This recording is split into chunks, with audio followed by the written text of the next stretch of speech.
secara mendatar dia boleh, itu yang pertama ataupun kita naik Ferris yang buai pusing-pusing itu secara mendatar, ini secara bulatan yang seragam dan mendatar. Dan satu lagi gerakannya, gerakan seragam mendatar membulat, bukan mendatar, menegak, secara menegak, macam roller coaster, Ferris wheel apa semua yang tegak punya. Itu gerakan tu. Jadi gerakan yang macam tu aplikasi dia banyak lah. Sebelum kita tengok analogi yang lain lah, macam gerakan macam spring. Dalam spring dia bergetar, kita boleh convert dia dalam bentuk gerakan membulat jugalah. Sebab dia gerakan ini ataupun bandul bergerak berayun lah, kiri kanan macam tu. Kita boleh convert dalam satu gerakan yang bentuk bulatan, yang mana gerakan ini bermula pada satu titik, kemudian dia naik, kemudian dia patah balik ke satu titik. Sama juga macam spring, sama juga macam bulan berputar mengelilingi bumi kita. Bumi kita berputar mengelilingi matahari secara mendatar macam tu. Jadi di sini gerakan, kalau secara real life punya gerakan ini, dia bercampur-campur gerakan yang mana dia boleh ada gerakan secara mendatar, secara menegak, dia ada 2D punya lah, dan 3D punya motion lah.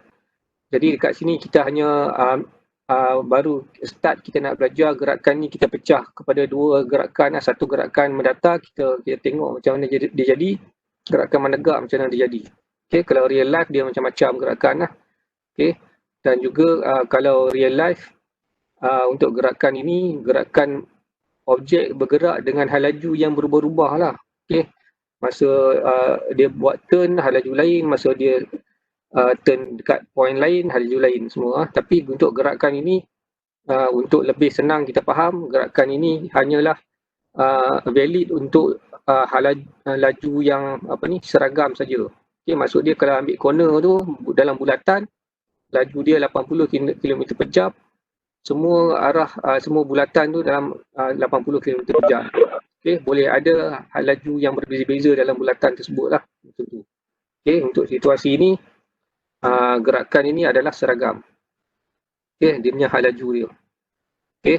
Sebelum kita nak tengok gerakan ini secara dalam bulatan ini, kita kena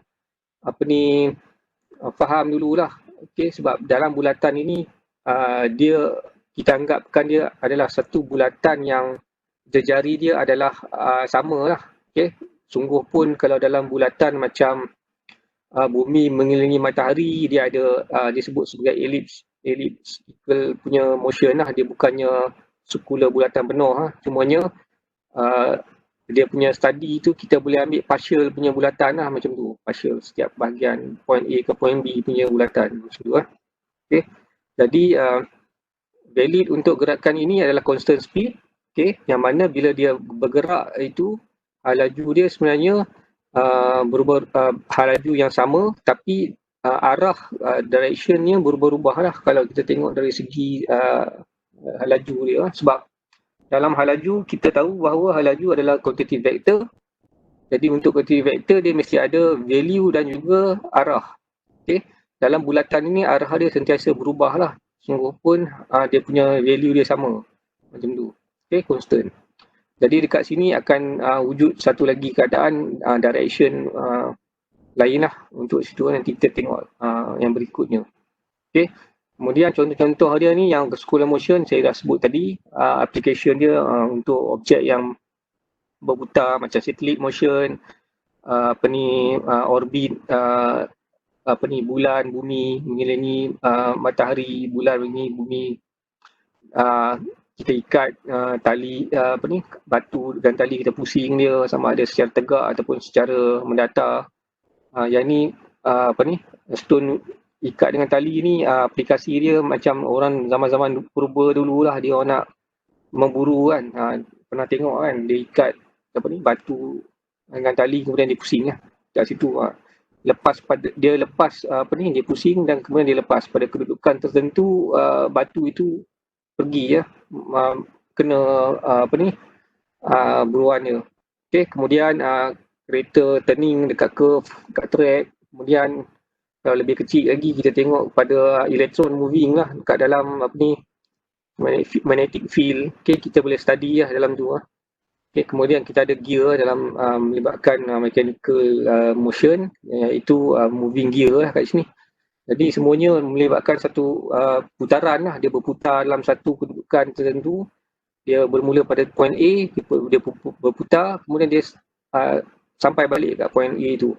Okay, macam tu. Jadi sebelum kita nak tahu berkenaan dengan gerakan membulat ni, kita kena tahu bulatan dulu lah. Simple punya bulatan dan rumus-rumus berkenaan dengan bulatan lah kat sini. Okay, dan di sini matematik tingkatan 1, tingkatan 2 kot kita akan guna lah kat sini ya. Okay. Jadi kita akan consider satu objek yang mana dia membuat satu gerakan dalam bulatan, yang mana kita ada satu titik, kita sebut sebagai titik pusat dia, yang mana kita lihat dari segi jarak dari objek biru ini ke point pusat bulatan ini yang kita sebut sebagai R lah, jari bulatan lah kat sini, iaitu radius. Macam tu lah. Okay. Dan bila dia buat satu bulatan, okay, dia katakan dia bermula pada titik A. Okay. Yang ini analogi gerakan, semua kalau kita tengok dalam buku, semua dia akan buat gerakan dia lawan jam lah. Gerakan lawan jam. Macam tu lah. Dia akan pusing sampai satu pusingan lah. Okay, jadi di sini maklumat yang kita boleh dapat dalam matematik, iaitu jarak yang dibuat apabila dia buat dalam satu bulatan lah. Kalau dekat sini kita boleh cari dia punya perimeter bulatan kat situ. Okay, untuk perimeter bulatan kita ada rumus 2 pi r lah kat sini ya. Macam tu lah. Okay, 2 pi darab dengan r lah. Ini perimeter. Maksud dia jarak daripada dia bergerak point A, dia pusing. Okay, dia pusing sampai sini, jarak yang dibuat adalah 2 pi r. Macam tu. Okay, maklumat lain yang kita boleh dapat dekat sini, kalau dalam bulatan ni kita boleh cari luas bulatan lah. Okay, luas bulatan. Tapi dekat sini kita tak guna luas bulatan untuk kita kira lah. Okay, jadi kita boleh ada jarak perimeter yang dibuat.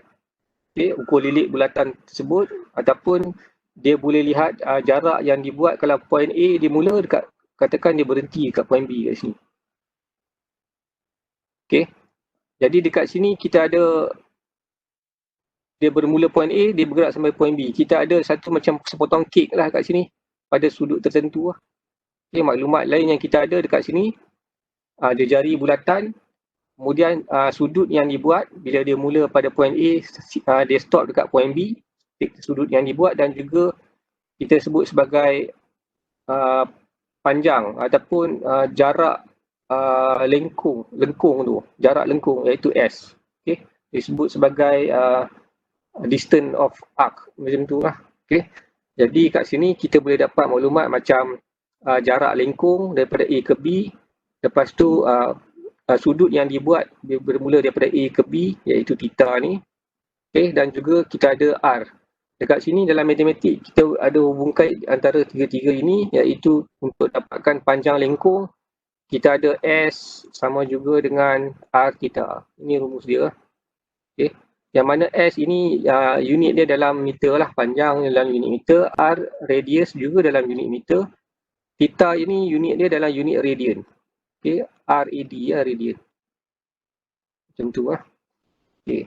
Jadi itu hubung kait dia lah. Nanti kita akan tengok, ini baru basic lah, basic dalam bulatan. Objek akan bergerak dalam bulatan, dia boleh singgah daripada point A ke point B, ataupun dia boleh singgah dekat point C macam tu. Okay, jadi yang mana rumus ini valid untuk kita kira panjang lengkung yang dibuat dan juga theta yang berubah kat situ lah. Jadi R dia adalah constant kat sini. Okay, yang mana bila panjang lengkung berubah, theta akan berubah. Tentu lah. Okay, dan kalau kita tengok dekat sini ya, kalau theta ini unit dia dalam radian lah. Unit dia dalam radian. Ada dua theta sebenarnya, dia boleh bagi satu theta dalam unit darjah. Okay, contohnya 180 darjah macam tu. Okay. Ataupun theta dalam unit radian, iaitu dalam bentuk pi radian macam tu. Pi radian. ataupun 2 pi radian. Kalau basically kalau pi radian equivalent dengan 180 darjah lah macam tu. Okey, 180 darjah. Kalau 2 pi sama juga dengan 360 darjah. Okey, macam tu. Okey, dekat sini rumus yang S sama juga dengan R theta ini, kalau saya gantikan untuk objek bergerak daripada point A, dia putar satu pusingan, maksud dia buat 360 darjah lah kat sini ataupun 2 pi. Jadi kalau saya masuk dalam rumus ni, okey, 2 pi ni saya masuk dalam theta dekat sini ni, saya dapat S sama juga dengan theta ni adalah 2 pi, saya ganti 2 pi. R ni jadi R lah. Jadi yang ini dah jadi satu rumus yang tadi yang saya tulis dekat atas ni 2 pi R ni, iaitu satu lilitan itu rumus dia 2 pi R. Okey macam tu Okey.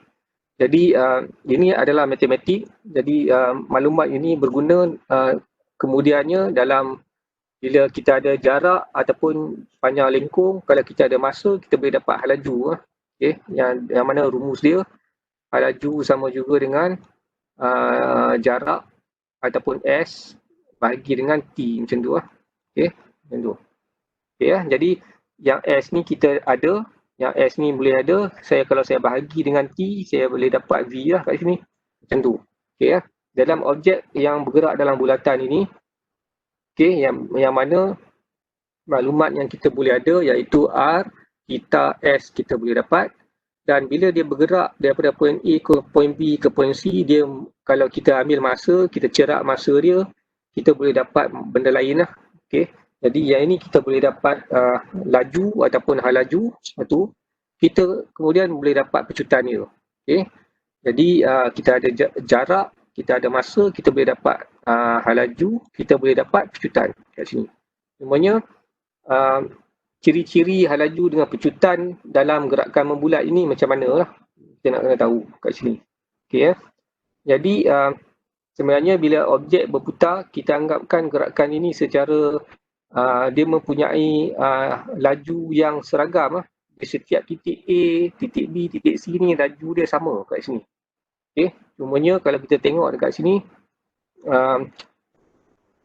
sebab bila ada perubahan hal laju, kita ada yang mana dekat sini laju dia sama tapi untuk different point ini dia punya direction laju dia tu ada arah dia. Contohnya pada gambar rajah ni pada point dekat sini laju dia adalah tangent pada bulatan ini. Tangent maksud dia dia bersudut tepat dengan jejari.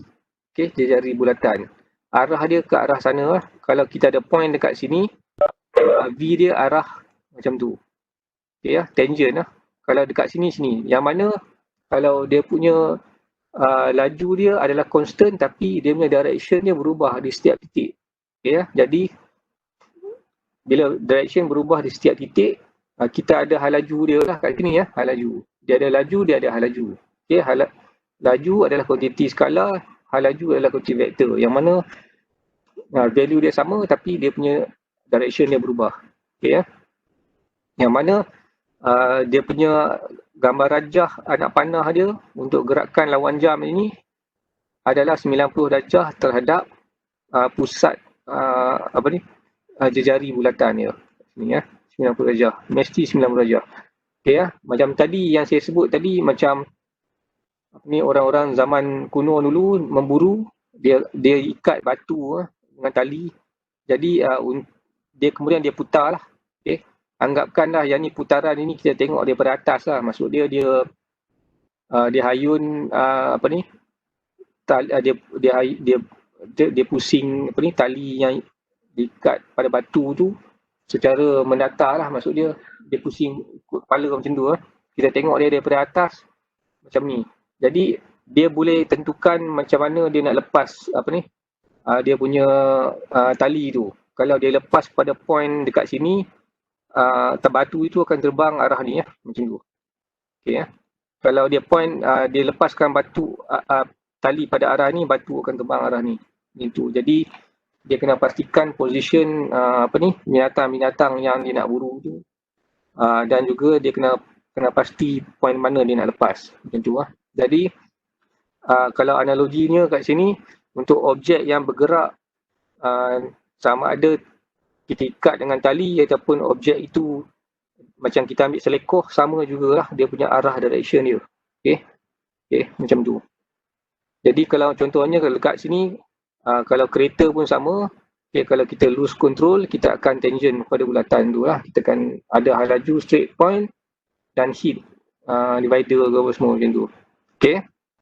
Jadi di sini gerakan membulat ini bukan saja dia bergerak dalam bulatan, tapi dia akan produce satu gerakan kita sebut sebagai gerakan linear lah kat sini. V ini adalah linear lah. Dia tak ada dalam bulatan lah.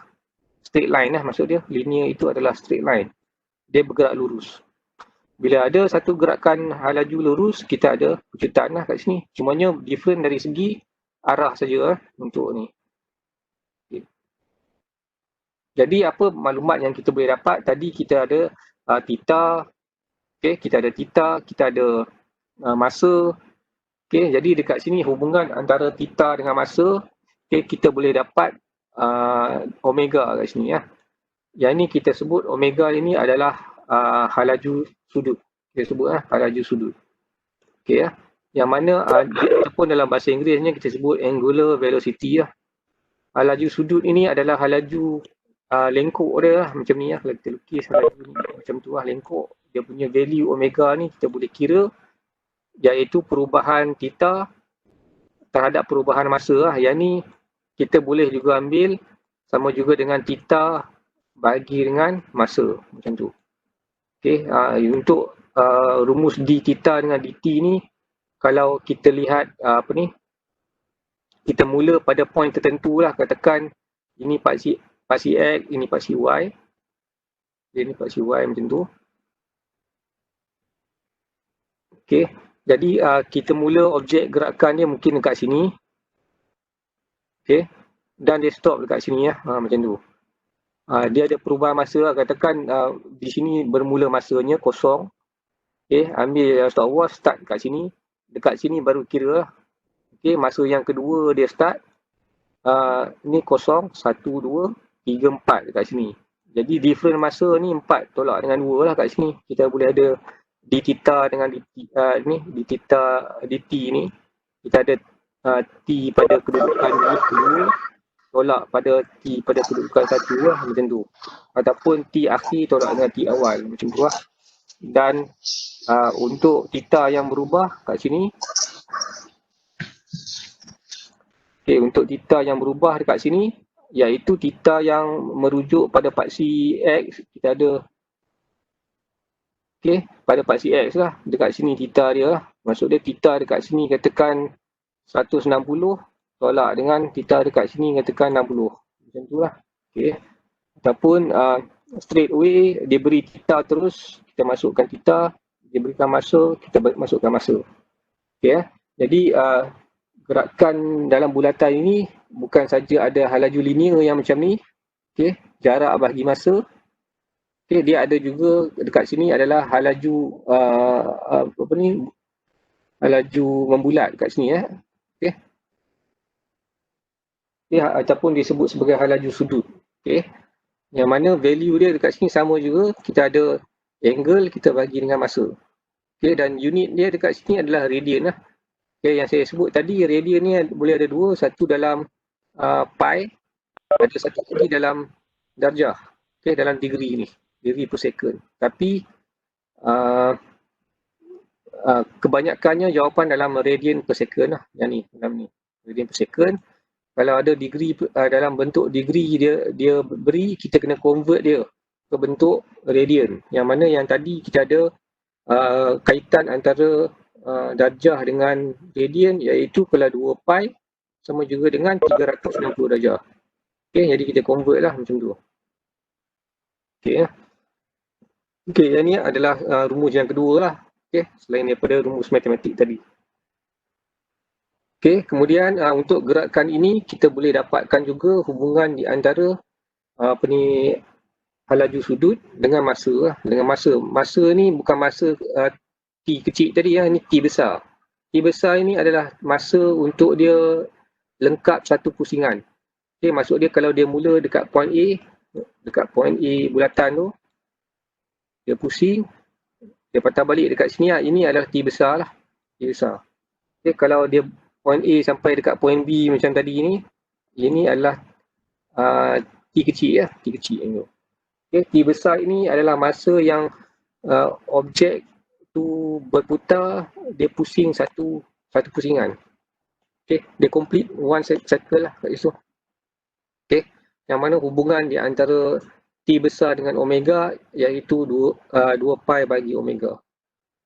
Okay, selain daripada omega kita boleh dapat guna rumus theta bagi T, omega juga kita boleh dapat menggunakan rumus 2 pi bagi T besar. Okay, semuanya benda ni sama sajalah. Kalau theta ini saya complete satu pusingan lengkap, maksud dia 360 darjah 2 pi lah kat sini. Okay, macam tu lah. Dah jadi 2 pi kat sini. Okay, dan T ni saya pelengkap satu pusingan jadi T besar lah. Macam tu saja lah. Okay. Ini rumus yang ketiga lah. Kemudian kita ada beberapa rumus lain yang kita bila ada hal laju linear, okay, hal laju linear kita boleh dapat rumus-rumus lain lah, yang mana kita tahu omega pun kita ada rumus, S, R theta pun ataupun kita boleh ganti dalam rumus dia. Contohnya kita ada rumus ni ya, S sama juga dengan R theta. Kalau saya ada masa, saya bagi dengan T, okay, saya dapat macam ni lah. Okay, yang mana di theta bagi di T ni adalah omega ni ya. Yang ni adalah omega. Dia jadi R omega kat sini ya. Yang ni jadi V. Okay, jadi R omega macam tu. Okay, selain itu dia ada rumus lain. Kalau saya gantikan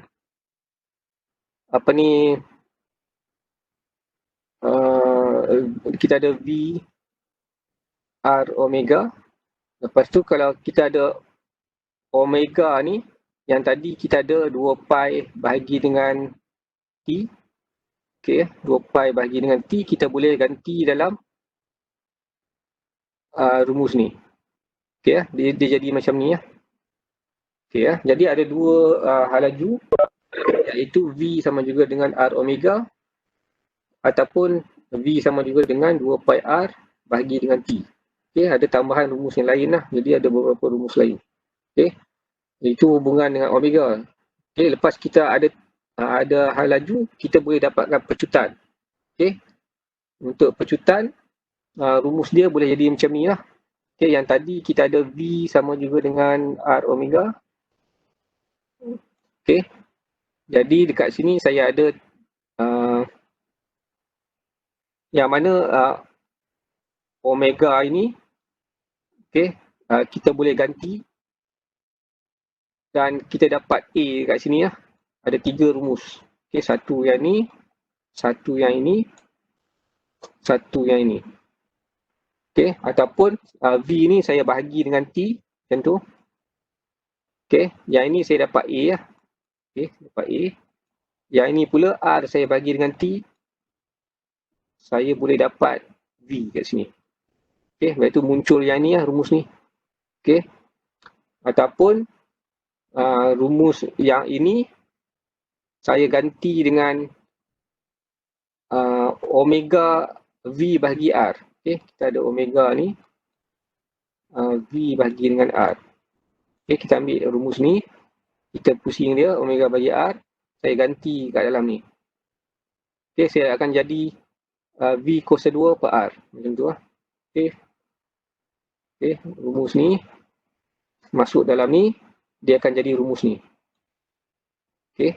Ataupun kalau saya ada omega V sama juga dengan R omega, yang ni saya masuk dalam ni. Okay. Saya ada dekat sini R omega kuasa 2. Macam tu. Okay, jadi ada 3 rumus lah kat sini. Okay, apa beza dia dekat sini? Rumus-rumus ni kita boleh guna pakai. Kalau kita ada selain daripada omega, kita ada V dengan R, kita boleh dapat A. Ataupun kita ada R dengan omega, kita boleh dapat A. Macam tu. Okay. Yang ini kita sebelum ni saya ada sebut halaju dengan pecutan.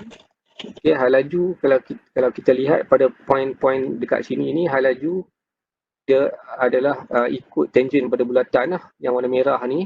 Okay, apa ni, anak panah yang warna merah ini adalah arah halaju tu, yang mana nilai halaju tu boleh kira guna rumus yang slide sebelum ni lah. V sama juga dengan R omega ni lah, ataupun yang rumus ni. Okay, dan rumus satu lagi lah, 2 pi R bahagi dengan T tu. Okay, direction dia tangent pada bulatan. Tapi untuk pecutan pula, pecutan dia punya direction dia masuk ke pusat bulatan. Warna biru ni lah. Anak panah yang warna biru. Okay, dia pecutan dengan halaju ni, dia punya direction dia bersudut tepat. Okay, kalau halaju dia ke luar bulatan, dia masuk ke dalam pusat bulatan. Dia punya pengiraan value dia guna rumus 3 ni. 3 rumus ni. Macam tu lah. Okay, ya. Jadi, kita sebut sebagai pecutan memusat lah. Kat sini istilah dia, kita ada pecutan, okay, dia ke arah pusat bulatan. Kita sebut sebagai centripetal acceleration ataupun pecutan memusat. Okay, ya. Okay, ini formula-formula yang saya rumuskan. Saya letak dalam satu slide ni. Jadi kita boleh guna semua rumus ni dalam pengiraan lah. Okay, dia boleh ada situasi dia yang mana bentuk macam ni lah. Okay. Okay. Dan kita boleh jawab soalan-soalan ni lah based pada soalan yang ditanya, dan juga kita kena ingatlah rumus-rumus yang sesuai lah untuk kita pakai. Contohnya kita ada objek, okay, berputar dalam bulatan melalui radius. Kalau tak nampak macam ni, kita lukis dulu lah. Kita ada satu bulatan. Okay, jarak dia ke pusat bulatan 0.3. Okay, radius dia, dia buat at 2 pusingan per saat. Okay, maksud dia pusing 2 kali dalam masa 1 saat. Macam tu. Okay, soalan dia, carikan angular velocity. Okay, angular velocity rumus yang tadi lah. Ni lah angular velocity, theta bahagi dengan T. Macam tu. Okay, jadi theta dia berapa, T dia berapa. Kat sini boleh ambil terus lah, 2 revolution per second. Okay, yang ni 2 pusingan dalam masa 1 saat. Okay, ataupun kita nak dalam 1 saat 1 pusingan berapa saat, macam tu. Masuk lah rumus ni. Macam tu lah. Dan B, kita ada period, masa. Period kita boleh dapat dengan rumus ni. Ni, rumus ni. Kemudian linear velocity and object. Linear velocity ni halaju linear. Inilah VR omega ataupun 2 pi R per T. Okay. Jadi dekat sini kita masukkan rumus. Okay. Kita dapat lah. Yang ni kita boleh kalau nak ambil 2 pi 2 revolution per second pun boleh, ataupun kita pecah satu-satu lah. Maksud dia dekat sini dalam satu pusingan tu, okay, dia buat 0.5 saat lah yang ni. Okay, yang ni dia punya theta dia kena dalam radian. Okay, kita tak boleh ambil 360 darjah macam tu. Okay, jadi jawapan dia radian per second lah kat sini. 2 pi bagi 0.5. Ataupun awak boleh ambil, sebab dia 2 pusingan, maksud dia ada 4 pi lah kat sini, 4 pi. Okay, satu pusingan 2 pi, 2 pusingan 4 pi. Tapi bawah dia ni 1 second lah. Ni, per second, 1 saat kat sini. Ataupun 4 pi bahagi dengan 1. Macam tu lah. Dia jadi 4 pi juga sama. Okay. Kemudian untuk period, masukkan rumus 2 pi omega ni. Omega kita dah dapat. Kita carry forward, masuk dalam ni lah. Dapat 0.5 saat. Kemudian next, untuk linear velocity, kita guna VR omega ni. Ganti R, radius 0.3 yang diberi kat sini, darab dengan 4 pi. Jadi dapat jawapan dalam 3.8 meter per second. Boleh tinggal jawapan dalam pi pun boleh, ataupun nak buat dalam bentuk titik perpuluhan macam ni pun boleh. Okay, nak tinggal dalam pi dekat sini pun boleh, ataupun 4 pi ni darab terus guna kalkulator pun boleh dapat jawapan. Tak kisah macam mana. Okay, macam tu. Okay, jadi yang ni penggunaan rumus lah, rumus yang ini. Okay, jadi untuk linear acceleration pun dia boleh tanya jugalah dalam situasi ini. Untuk contoh yang lain, kita ada macam ni lah. Okay, kita ada kipas lah, berputar. Dia membuat 1150 pusingan dalam masa seminit. Macam tu.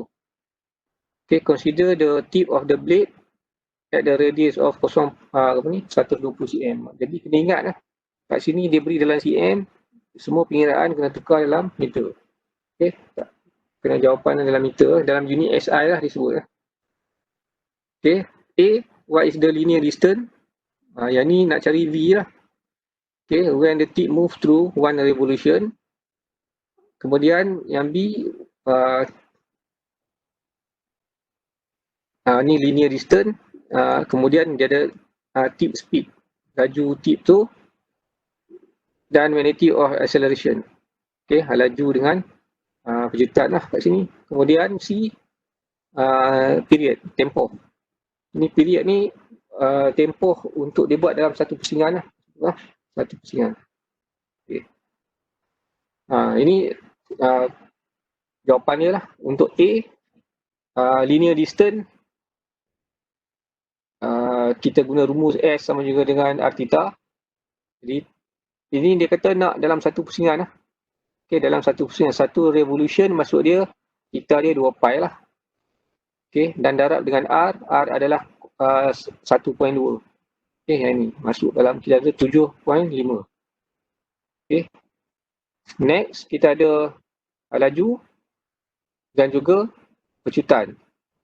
Okay, rumus untuk laju yang ni, rumus untuk pecutan yang ni. Okay, semuanya kita ada tadi, kita ada rumus V sama dengan R omega. R kita ada, omega kita tak ada. Okay, kita kena cari omega dulu lah sebelum kita nak ganti dalam V. Okay, jadi omega kita boleh dapat melalui apa? Kita boleh dapat melalui maklumat ni ya. Macam tu.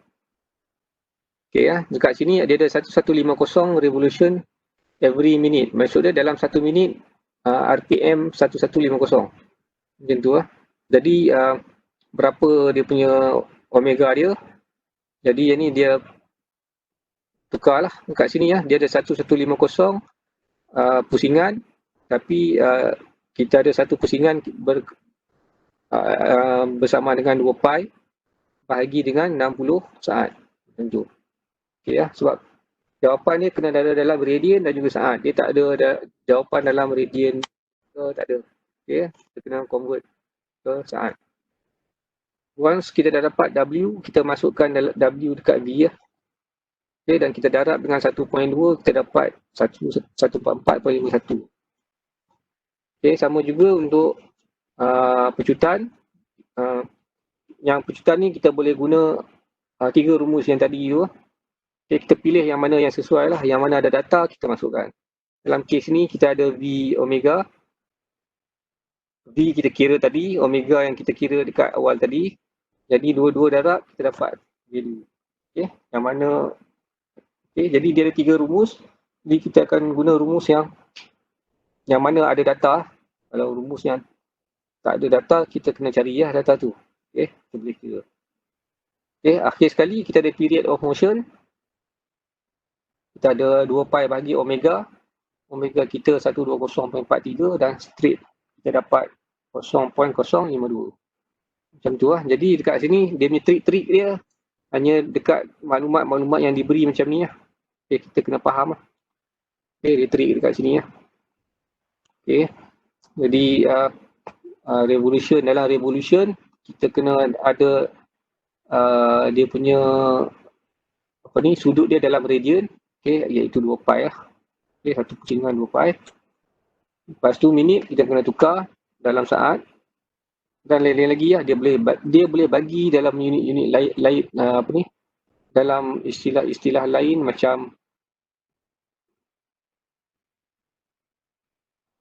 mana ni, dia boleh bagi dalam ref per minit, degree per second, macam tu lah, ref per saat, macam tu.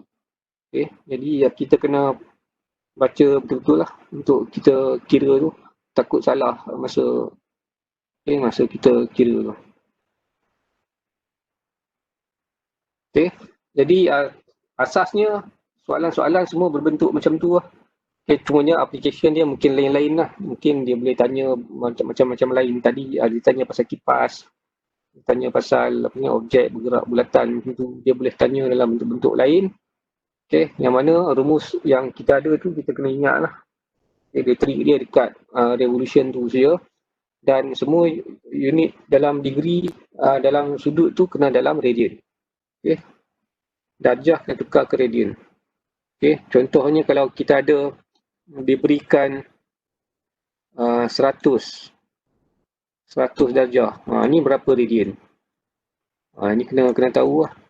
Ataupun dia bagi 40 darjah, berapa radian? Berapa radian? Jadi benda yang kita kena tahu sekarang ni untuk nak convert value-value ni berapa radian, kita kena tahu dia punya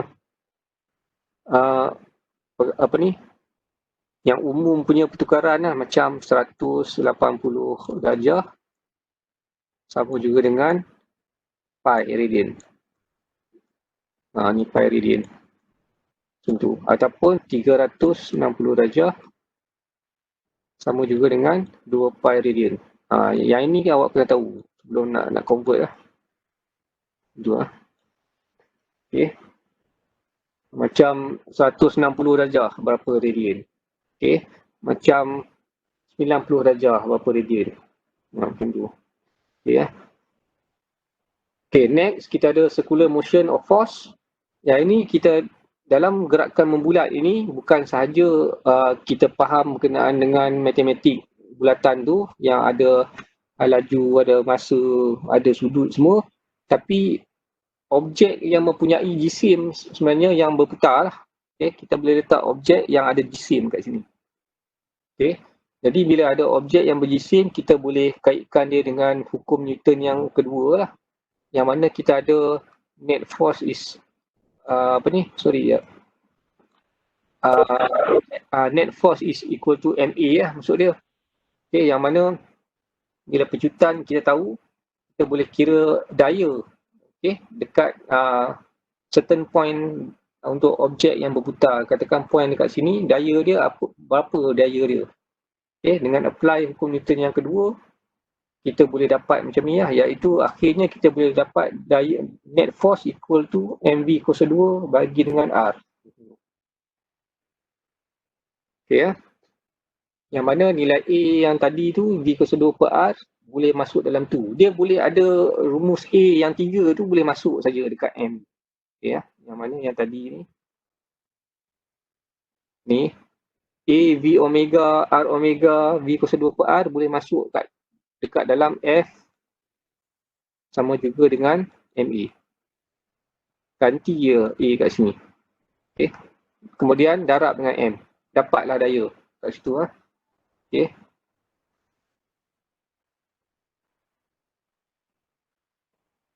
Macam tu. Jadi daya ini biasanya disebut sebagai daya memusat. Tadi kita ada pecutan itu adalah pecutan memusat. Pecutan arah dia ke pusat bulatan. Daya pun arah dia ke pusat bulatan. Nama dia kita sebut sebagai daya memusat. Sebab F sama juga dengan MA. F ni direction dia ikut sama dengan A lah. Kalau A arah dia pusat bulatan, F pun sama. Kalau A istilah dia pecutan memusat, F itu adalah daya memusat. sama macam pecutan. Okey, contoh dia dekat sini kita ada 4 kilogram bola. Okey, diikat dengan string 0.7 meter dengan tali, and dia putar dengan pecutan dekat sini dengan laju 2 meter per saat. Okey, soalan dia carikan pecutan memusat. Okey, B dia daya memusat. Okey, jadi rumus untuk pecutan rumus yang terakhir pecutan tu nombor 3. Okey, masukkan laju dia 2, masukkan dia punya panjang tali tu mewakili jarak radius dia 0.7, kuasa 2kan dan dapat nilai untuk A. Okey. Jadi untuk daya memusat darab saja dengan dia punya jisim dia 4 kilogram dan dapat 23. Okey, macam tu je. Okey. Jadi untuk situasi ni kita boleh gunalah, boleh apply rumus yang dalam yang kita ada tadi tu dan ikut kesesuaian lah penggunaan rumus tu. Sama ada rumus tu kalau dia beri dalam omega, kita boleh guna A yang ada rumus ada term omega tu lah. Kalau tak ada, kita boleh guna B kuasa 2 per R. Macam tu. Okey. Jadi untuk gerakan-gerakan yang ini, untuk objek yang berjisim, gerakan dia boleh ada gerakan yang kita pusing bola macam tu, kipas pusing ataupun Ferris wheel tegak macam tu lah. Okay, dia boleh ada gerakan lain yang macam pendulum ni lah. Okay, bandul macam ni. Okay. Bandul ni dia bukannya dia ayun kiri kanan macam tu lah. Dia ayun secara bulatan. Okay. Dia tolak ke tepi macam tu. Dia pusing secara dalam bulatan. Dia kalau kita tengok dia akan bentuk macam kun lah nanti.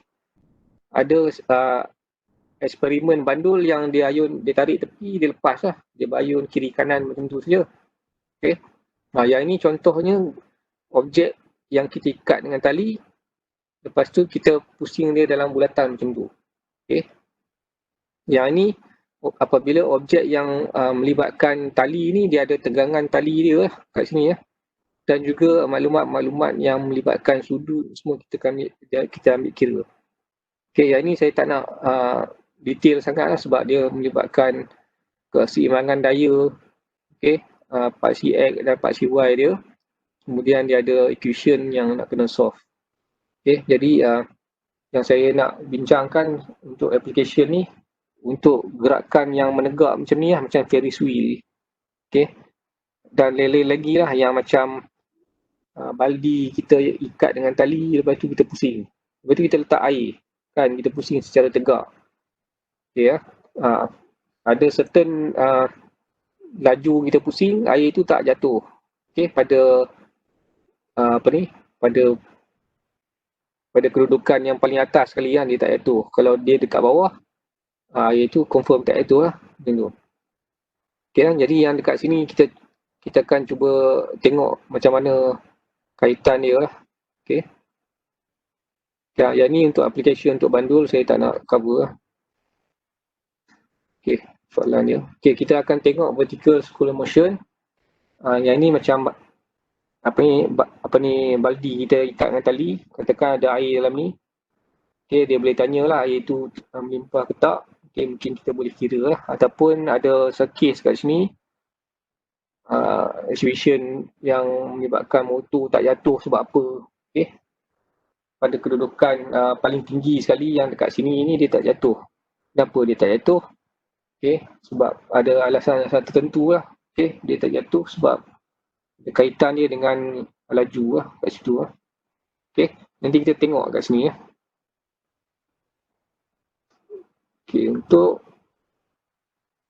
untuk gerakan yang contoh yang macam ni, asasnya kita akan cuba tengok poin-poin lah, poin-poin yang paling senang sekali, macam poin dekat 1, dekat point 2, dekat point 3 dekat sini. Okey. Dekat point 4 dekat sini, macam tu lah. Okey.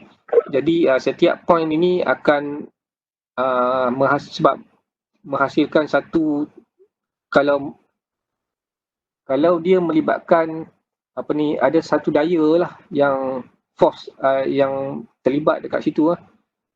Satu, kalau melibatkan objek macam motosikal ni, dia ada satu daya dia ke bawah ni lah.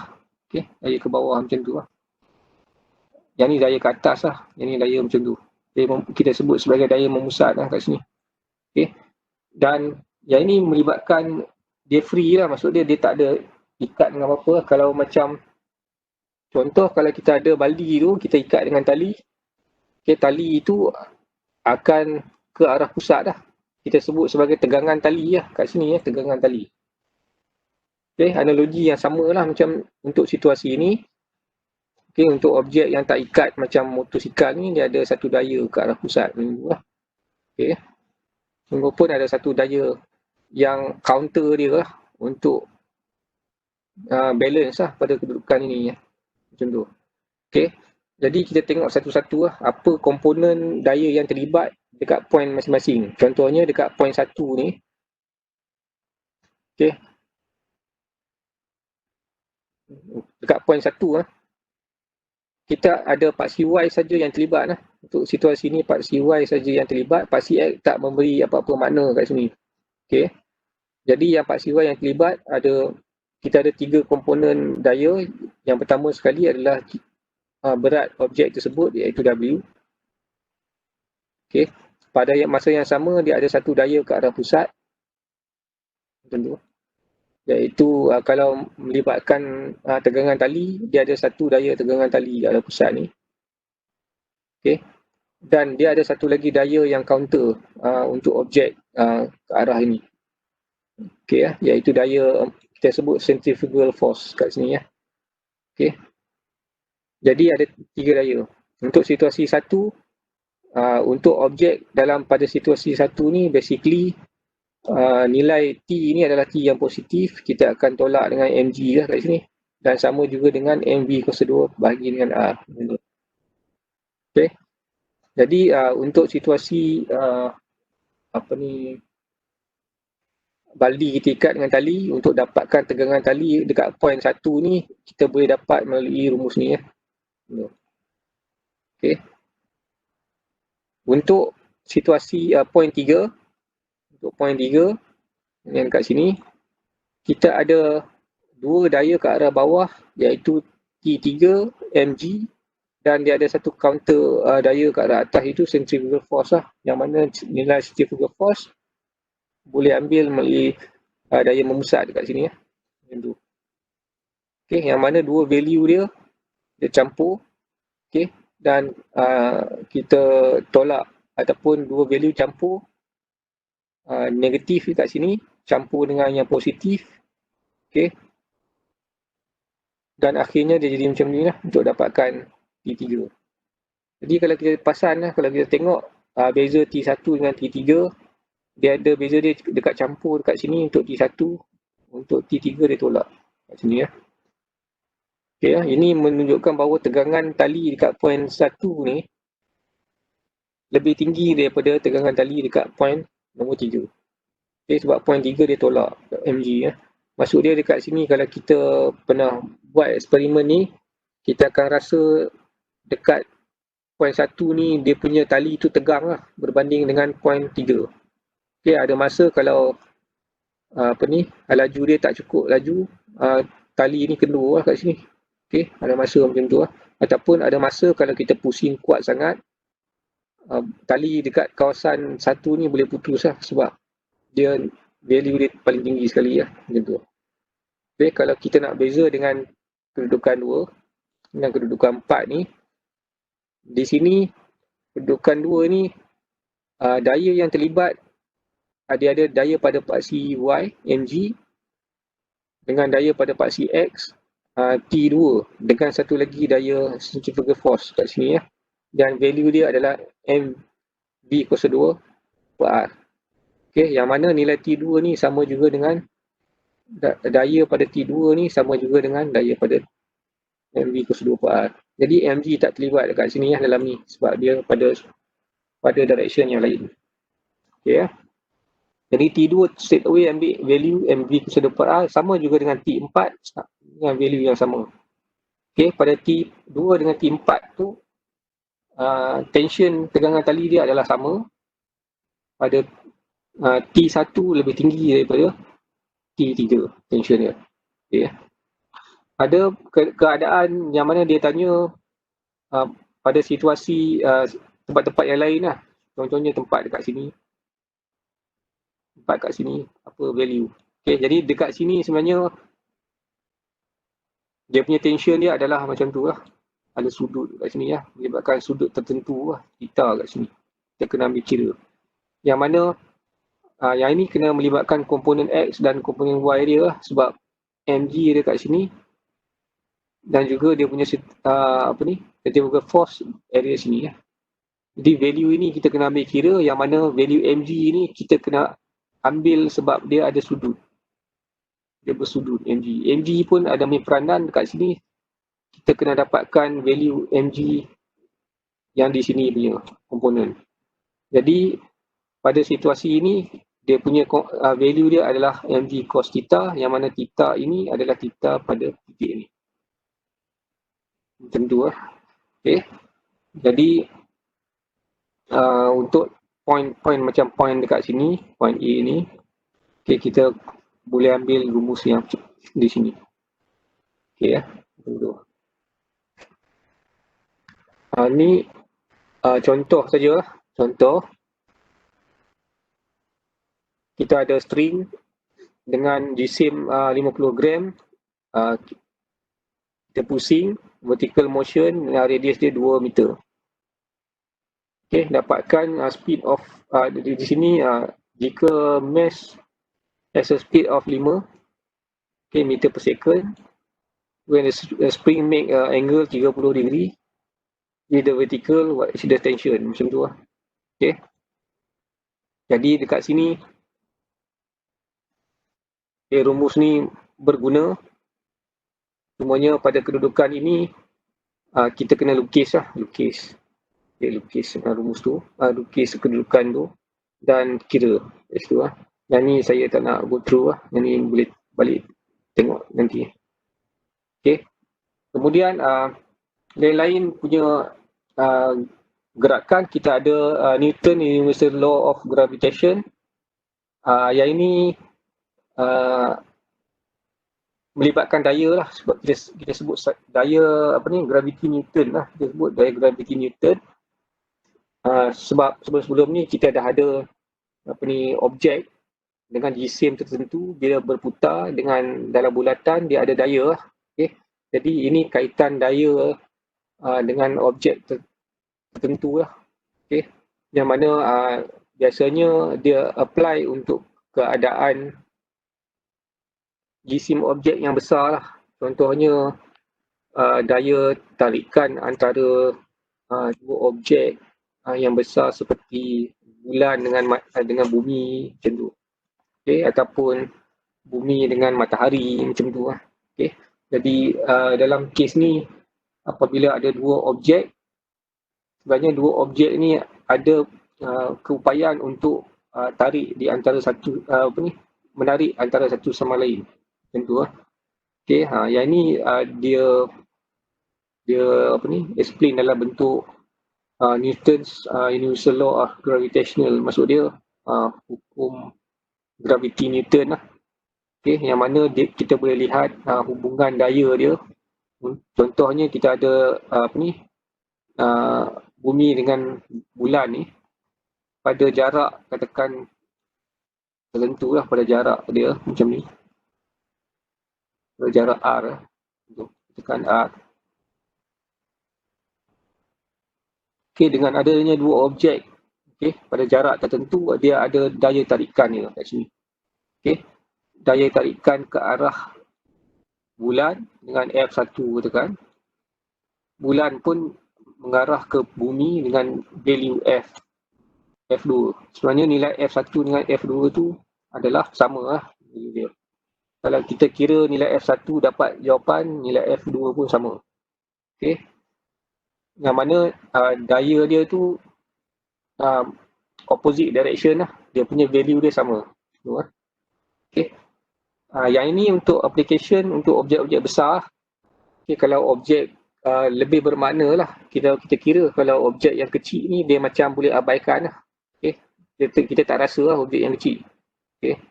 Maksud dia jisim dia lah, dia berpengaruh oleh jisim. Okay, untuk kira rumus ni dia bergantung kepada berkadar terus dengan M1 dengan M2 dengan G ni lah. Yang mana G ni lah universal gravitational constant dengan value dia yang ni, kuasa negatif 11. Okay. Hasil darab universal gravitational constant darab dengan jisim bumi dengan jisim bulan, tak kira lah jisim apa lah, antara dua objek besar ni, dan jarak di antara kedua-duanya. Okay, bagi dia. Okay, macam ni. Jarak R bagi. Macam tu lah.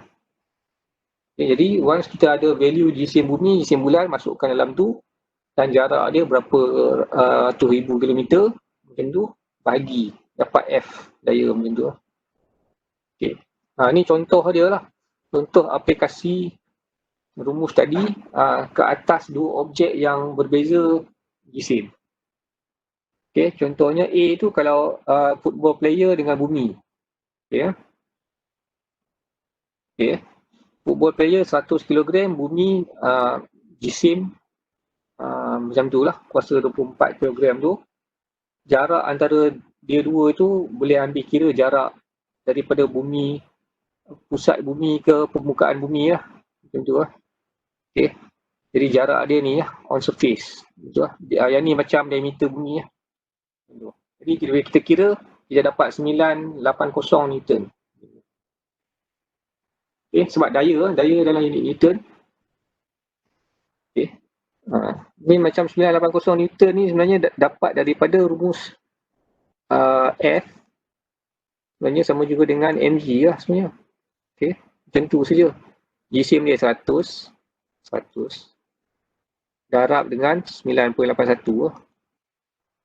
Okay, dapatlah 980 satu macam tu. Okay. Instead of rumus ni sebenarnya boleh sama juga dengan rumus F sama dengan mg lah. Okay. Sebenarnya macam tu. Okay. Untuk kedudukan B, budak dengan bumi kurang sikit lah sebab jisim ni kurang. Okay. Student fizik dengan bumi macam tu pula. Student dengan student dapat macam tu. Okay. Negatif 7 terus lah. Maksud dia negatif 7 ni ada dua orang student dekat-dekat lah ni, penjarakan sosial lah 1 meter ni lah. Ada daya tarikan dia juga lah kat situ sebenarnya. Okay. Tapi daya tarikan tu teramat kecil lah sampai kuasa negatif 7. 0.000000372 macam tu lah. Okay. 7 lah macam tu. Jadi teramatlah kecil sampai daya tarikan tu boleh diabaikan lah kalau kita tengok beza. Kalau kita nak tengok objek yang betul-betul signifikan dia, kita boleh tengok antara bumi dengan bulan, bumi dengan matahari, macam tu besar lah. Contohnya yang macam student kita dengan Jupiter ni, okay, pada jarak dia macam tu, ada juga value, significant value lah. Tapi macam dalam satu sistem yang dalam keadaan sistem yang ideal ataupun sistem yang tertutup dan equivalent, maksud dia dalam keadaan keseimbangan antara semua objek di dalam dunia dan juga di luar ni dalam keadaan seimbang lah maksud dia. Jadi dia tak rasa lah macam tu. Okay. Jadi kalau ambil kira macam dua objek, bumi dengan bulan, ada daya tarikan dia. Tapi dua-dua tu ada value daya tarikan, tapi dua-dua ni tak bergerak lah antara satu sama lain sebab dia dalam keadaan keseimbangan, sebab dalam satu sistem sistem Milky Way ni dia ada planet-planet yang lain, planet sama-sama planet pun tarik, okay, masing-masing tarik, masing-masing dalam keseimbangan lah. Kalau satu saja tak ada, maksud dia dah tak seimbang lah maksud dia. Okay. Akan berlakunya daya tarikan yang tak seimbang lah kat situ. Okay. Jadi semua planet-planet yang lain kalau duduk dalam satu baris, dia ada daya tarikan dia lah. Macam tu. Okay. Dia ada extra force lah kat situ. Okay. Kalau dia dalam satu deret lah. Okay. Jadi kita boleh tengok dekat jadual ni ada apa ni, berbeza rumus yang sama kita apply tapi berbeza dari segi value dia. Okay, yang signifikannya kalau objek tu besar. Okay, contohnya dekat sini kita ada nak kira determine the gravitational attraction between Earth dan juga 30 kg student fizik ni. Okay, dia berdiri at sea level lah. Maksud dia kalau berdiri at sea level ni distance dia dengan permukaan bumi ataupun apa ni, center bumi tu dia punya, kita boleh ambil sebagai jejari bumi lah yang dekat sini. Okay. Kalau kita kira lah, untuk gravity kita apply solution 1, kita apply rumus ni, hukum gravity Newton, kita dapat 686. Kalau kita apply guna rumus yang tadi yang mg ni, sama juga 686. Benda yang sama lah. Okay, jadi kita boleh buat kesimpulan bahawa rumus ini adalah rumus yang sama. Okay. Kita boleh kaitkan antara satu sama lain lah macam tu. Okay. Yang mana M adalah M objek darab dengan G sama juga dengan M Earth dengan M objek bagi dengan R kuasa 2. Yang M objek dengan M objek ni kita boleh cancel. Akhir sekali kita boleh ada rumus ni. Okay. Rumus ni untuk tentukan apa ni, value gravity, okay, untuk objek yang duduk dekat mana. Contohnya kalau kita objek ni mewakili student fizik tu lah. Kalau student fizik tu duduk atas sea level, dia punya gravity kita boleh dapat yang mana gravity untuk sea level 9.81 lah. Okay. Cubanya kalau student fizik tu duduk dekat atas Gunung Kinabalu lah. Okay. Jadi dia punya distance R itu sudah bertambah lah. Dah campur dengan Mount Kinabalu dia berapa? 4,800 lah meter. Kan? Okay, macam tu lah campur lah. 6.38 kuasa 10 kuasa 6 campur dengan lagi 4,800. Jadi nilai gravity dia akan kurang sikit lah. R bertambah, G akan kurang. Kalau kita duduk dekat Gunung Everest, G dia lagi kurang lah. Sebab Gunung Everest 8,000 meter. Okay. Kalau kita jauh lagi duduk dekat bulan macam mana? Okay. Jadi G kita lagi kurang lah. Kat sini ya. Kita kena ambil kira jejari bumi campur dengan bulan jarak dia. Campur dua tu. Okay, baru dapat G. Okay, jadi makin jauh budak student fizik ni daripada permukaan bumi, daripada Gunung Kinabalu, duduk kat Gunung Everest sampailah duduk kat bulan, sampailah jauh-jauh lagi, dia punya gravity tu akan merosot dah kurang. Kalau kita boleh tengok contohnya macam astronot kan yang kat bulan tu lompat-lompat kan. Kita tengok gravity dia sebab tak sama dengan graviti bumi. Kalau dia lompat tu dia akan ambil masa lah untuk jatuh. Okay, jadi dia kurang lah. Okay, jadi kat sini kita boleh tengok dari segi graf yang mana makin tinggi distance dia daripada permukaan bumi, dia punya nilai graviti dia akan merosot kat situ. Okay. Okay, kemudian kita ada satellite motion. Okay, untuk satellite motion, application untuk satelit ni tak kira lah sama ada satelit yang istilah satelit yang kita buat, okay, kita hantar satelit macam Watcher ke tentera semua lah untuk observe bumi apa semua, ataupun satelit dalam bentuk yang natural satelit lah. yang macam apa ni, bulan, okey, dan lain-lain objek yang berputar dalam bentuk bulatan lah. Okey. Jadi yang ini kita kena ambil kira, boleh apply rumus-rumus yang tadi tu, okay, untuk kita kira. Jadi satelit, ini contoh lah, yang ni untuk maklumat-maklumat dia. Kita ada low Earth orbit, medium Earth orbit, low orbit, high Earth orbit. Okay. Pada kedudukan tertentu lah. Kalau contohnya bumi kita kat sini. Okay, kalau low Earth orbit ni sekitar 1,800 ke 2,000 km lah. Kalau satelit tu duduk lah. High Earth orbit, geosynchronous orbit, lebih daripada lebih jauh lagi lah. Okay.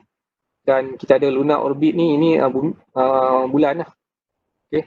Yang mana jarak dia daripada bumi kita ni sekitar 403 km lah jarak dia. Okay, yang mana kita hantar satelit-satelit tu semuanya dekat-dekat semuanya. Dekat dengan bumi lah. Tak ada lah dekat-dekat bulan semuanya. Jauh lah. Okay. Jadi dekat sini kita boleh tengok distance dia. Okay, efek dari segi lain-lain lah. Sama ada kita boleh kira satelit tu halaju dia tertentu dekat jarak tertentu. Okay, yang mana kita boleh ambil guna rumus yang mana rumus ni lah yang kita boleh guna pakai. Okay, kita boleh ambil guna rumus yang tadi tu. Okay, yang mana kita boleh pecahkan rumus-rumus ni.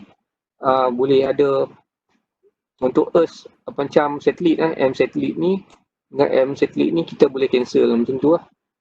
Okay.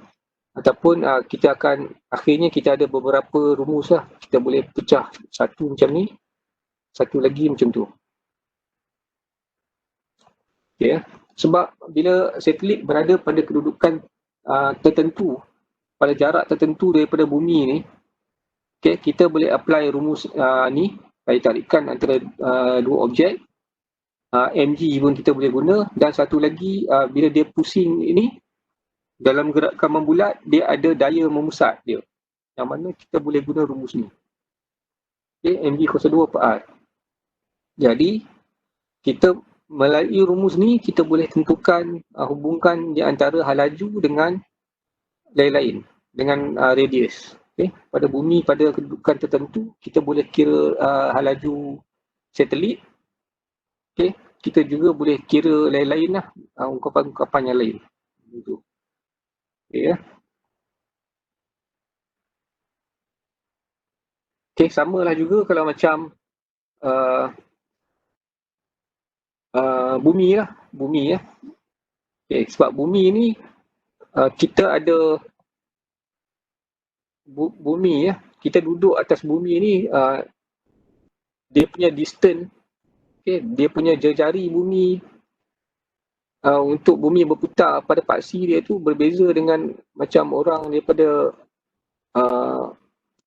apa ya, hemisfere utara dengan hemisfere selatan lah, macam tu lah. Jadi dia punya beza kedudukan tu dengan putaran bumi tu, dia punya distance dia berbeza lah. Okay. Dan kalau perasan, bumi pun berputar juga. Bumi berputar pada paksi dia dengan laju tertentu lah. Dengan laju tertentu. Okay, dengan ilmu yang ada yang dekat sini semua ni, yang kita tahu calculation dia, rumus-rumus yang ada, kita boleh kira berapa putaran bumi ya. Okay. Dengan laju putaran bumi dari situ. Kita ada jisim kita, apa semua, jarak apa semua. Kita boleh kira laju. Okay, laju putaran bumi dekat sini ya. Analogi dia ni macam satelit pada jarak tertentu daripada bumi. Kalau kita ni, bumi kita duduk kat sini, kita boleh kira kita tu sebenarnya berpusing ikut bumi tu berapa laju dia. Okay. Kalau ada masa, cuba kira ataupun cuba cari berapa sebenarnya bumi berputar. Okay. Laju dia macam mana, punya gaya punya laju. Okay. Adakah laju dia macam laju kita bawa kereta ke, ataupun macam F1 ke, ataupun laju dia macam kita pun tak payah nak fikir lah laju dia. Kalau dia laju teruk sangat, sebab apa kita tak ada nak pening-pening, kita rasa tak planting ke macam tu. Okay, boleh fikir lah. Yang tu Mungkin ada masa boleh tengok lah sebab saja saya nak tanya lah macam tu. Okay, tak masuk silibus pun. Okay, semuanya mungkin boleh kaitkan dengan rumus yang kita belajar sebentar tadi ya. Okay. Okay, ni soalan-soalan ni. Okay, ni soalan-soalan dia mungkin lepas ni kalau ada masa boleh cuba lah. Okay, mana tahu soalan ni keluar exam ke, kita tak tahu. Okay.